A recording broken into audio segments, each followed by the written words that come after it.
En el año 1867, tras una dramática guerra interna en Alemania, surgió un nuevo gran estado que daría forma a la historia del continente y especialmente de Alemania hasta el día de hoy: la Confederación Alemana del Norte.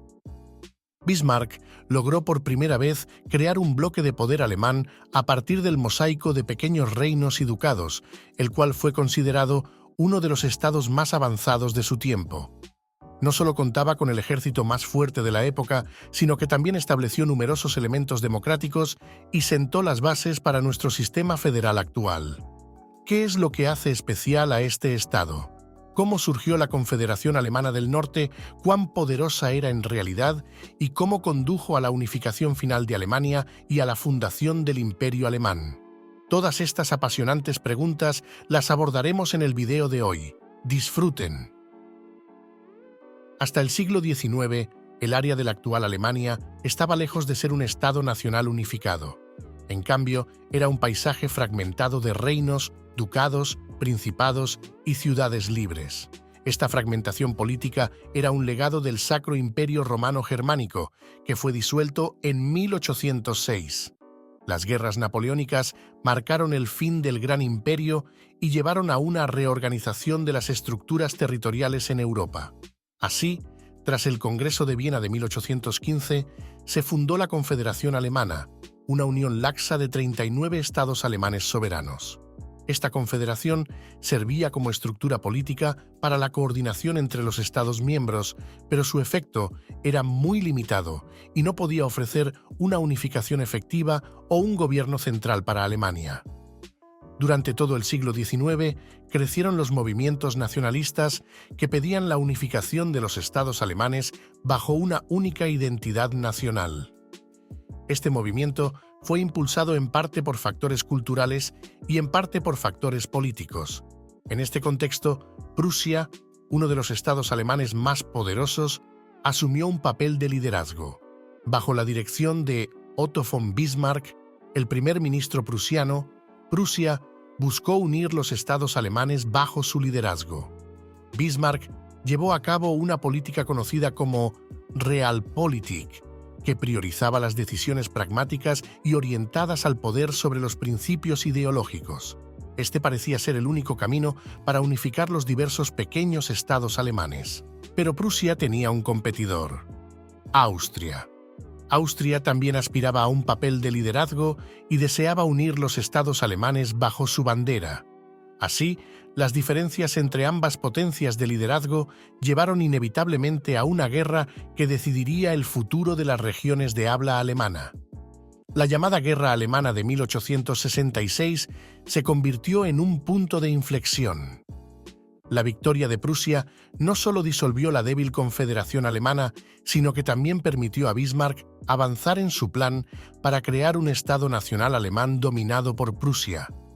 Bismarck provocó la guerra deliberadamente, ya que esto le parecía el mejor camino para desarrollar un sentimiento de comunidad entre los estados alemanes. Además, aisló hábilmente a Austria de sus aliados y aseguró la neutralidad de otras grandes potencias europeas como Francia y Rusia. Así, Prusia pudo demostrar su clara superioridad militar y resolver el conflicto en un tiempo relativamente corto. Austria tuvo que aceptar en el Tratado de Paz subsiguiente retirarse de todos los asuntos alemanes en el futuro, lo que allanó el camino para la unificación alemana bajo el liderazgo prusiano. En 1867 se fundó la Confederación Alemana del Norte, una unión de todos los estados del norte de Alemania y un paso importante en el camino hacia la unificación alemana. Pero veamos la Confederación Alemana del Norte en detalle. En total, la Confederación Alemana del Norte abarcaba 22 estados, que posteriormente se integraron como estados federales en la Confederación. Estos iban desde grandes reinos como Sajonia y Hannover hasta pequeños ducados como Brunswick y ciudades-estado como Hamburgo. Abarcaba un área de más de 400.000 kilómetros cuadrados, lo que ya la hacía considerablemente más grande que la Alemania actual, y en total allí vivían ya 30 millones de personas. El Estado tenía una estructura muy federal, lo que le daba muchas similitudes con la Alemania actual.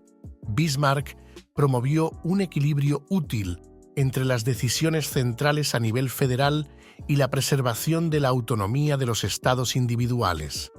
Y esta estructura federal de la Confederación Alemana del Norte sirvió como modelo para el posterior Imperio Alemán e influyó en la tradición federal en Alemania, que persiste hasta la actual República Federal. Mientras que áreas clave como la política exterior, la defensa y el comercio se regulaban a nivel federal, los Estados miembros mantenían su soberanía en numerosos asuntos internos como la educación o la legislación local. A pesar de ello, el poder no estaba distribuido de manera equitativa, ya que Prusia ocupaba una posición dominante dentro de la Confederación. El rey de Prusia era al mismo tiempo el presidente federal y el primer ministro prusiano, principalmente Otto von Bismarck, actuaba como canciller federal. Esta configuración amplificó la influencia de Prusia en la política federal y le dio al Estado un papel de liderazgo en el nuevo sistema federal. La Constitución creó dos cámaras legislativas, el Bundesrat y el Reichstag. También es un relicto que aún vemos en la política federal. El Bundesrat estaba compuesto por representantes de los estados federales, siendo Prusia la que tenía la mayor cantidad de votos. El Reichstag, el Parlamento, era elegido por hombres mediante sufragio universal, directo y secreto, y debía representar al pueblo. Estas eran, para la época, desarrollos democráticos bastante avanzados. Sin embargo, no debemos dejarnos engañar, ya que el Estado seguía siendo una monarquía constitucional, en la que el presidente y el canciller federales prusianos mantenían gran parte del poder. También la importante política militar y exterior estaba completamente bajo el control de Prusia, ya que todos los Estados miembros estaban obligados a colocar sus fuerzas armadas bajo el control de Prusia. Además, los gastos militares constituían en ese entonces el 95% del presupuesto total. Esto permitió a la dirección prusiana disponer de generosos recursos para la modernización del ejército, la introducción de nuevas tecnologías de armamento y la mejora de la formación y organización militar, porque Bismarck ya planeaba la próxima guerra. Sin embargo, en el caso de los derechos civiles también hubo numerosos desarrollos progresistas. La nueva Constitución, formulada por Bismarck, garantizaba ciertos derechos fundamentales, como la libertad de prensa y la libertad de asociación. También sentó las bases para un sistema jurídico uniforme y promovió la unificación legal en el ámbito alemán. Un núcleo de la integración económica fue la creación de una unión aduanera común. Esto permitió el libre comercio entre los Estados miembros al eliminar las barreras aduaneras dentro de la Confederación. Así, comenzó un auge económico en Alemania y se estableció la revolución industrial en el norte de Alemania. Bismarck también estableció la tricolor negro-blanco-roja, una combinación del blanco-rojo hanseático con el negro-blanco prusiano como el emblema nacional de la Confederación Alemana del Norte. Con la fundación de la Confederación Alemana del Norte surgió un nuevo bloque de poder en Europa Central. La creación del nuevo Estado preocupó especialmente a Francia, que lo reconoció solo de muy mala gana. Bismarck aseguró al emperador francés Napoleón III que el esfuerzo de unificación se limitaría al área al norte de la línea del Meno. Sin embargo, dejó abierta una puerta trasera. Al principio, firmó secretamente alianzas de protección y defensa con los estados del sur de Alemania, cuyos ejércitos deberían estar subordinados al mando del rey de Prusia en caso de guerra, y exactamente esta brecha la explotó Bismarck solo unos años después. La Confederación Alemana del Norte debía en realidad existir solo 5 años. Bismarck provocó a Francia en una maniobra astuta para que declarara la guerra. Prusia y Francia se disputaban entonces la sucesión al trono español. Guillermo I envió un despacho a Berlín informando a Bismarck sobre las conversaciones con el enviado francés. Pero Bismarck reformuló el contenido relativamente inofensivo de este llamado despacho de Ems de manera incisiva y lo envió a la prensa. Esto presentó a Francia como una nación humillada, lo que Napoleón III no pudo tolerar y, por lo tanto, declaró la guerra a la Confederación Alemana del Norte de inmediato. La trampa funcionó. Ahora todos los engranajes cuidadosamente preparados por Bismarck se pusieron en movimiento. Prusia activó los tratados de protección secretos, lo que llevó a todos los estados del sur de Alemania a unirse al lado de la Confederación Alemana del Norte en la guerra. Se produjo un sentimiento nacional de unidad como nunca antes. En conjunto, los países alemanes finalmente ganaron la guerra franco-alemana. Y después de la guerra, Bismarck, también mediante diplomacia hábil, logró convencer a los estados del sur de una unificación.